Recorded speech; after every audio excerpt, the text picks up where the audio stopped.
Hi, I'm Kevin McCarthy, and today I'm going to be talking about Alcoa and the changes it went through under Paul O'Neill in the late 1980s. Alcoa began life as an aluminum manufacturer back in 1888. It operates with a hierarchical structure in its factories and a matrix structure within its project teams. Culturally, Alcoa has a be the best attitude, always coming top of its field, winning awards, and striving to be better.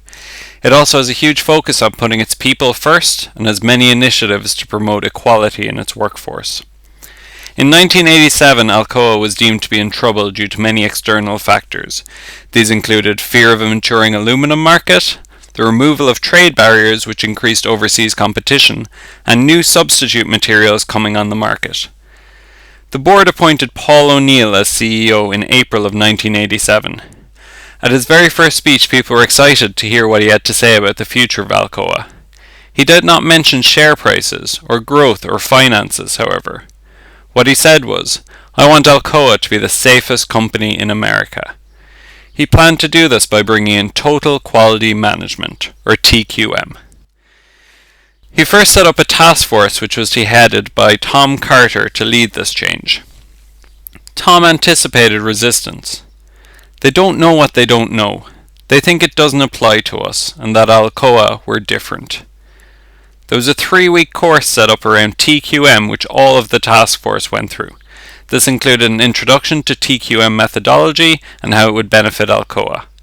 As part of this course, they also went to visit many firms that had successfully implemented TQM. There was concern within the task force that whilst they felt passionate and knowledgeable about TQM, they did not know if they would get full support of their direct bosses, the operating committee. And so it was decided the operating committee would be sent on the exact same course. Eventually, the top 300 leaders within the organization will have taken a similar course. In order to communicate to the rest of the company, the task force created Alcoa's visions, values, and milestones.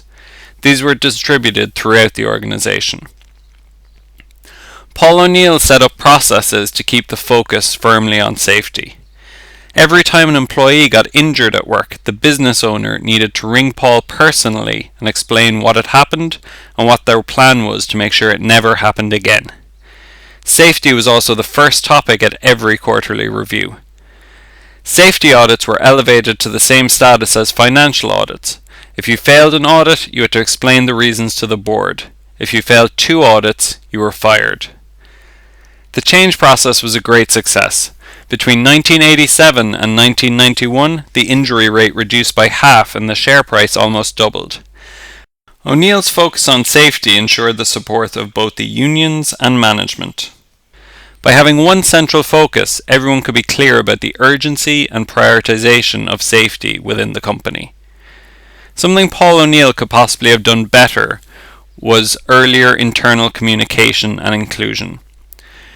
Before the vision, values and milestones were created, Paul O'Neill did a huge amount of press stressing the importance he placed on safety in the workplace.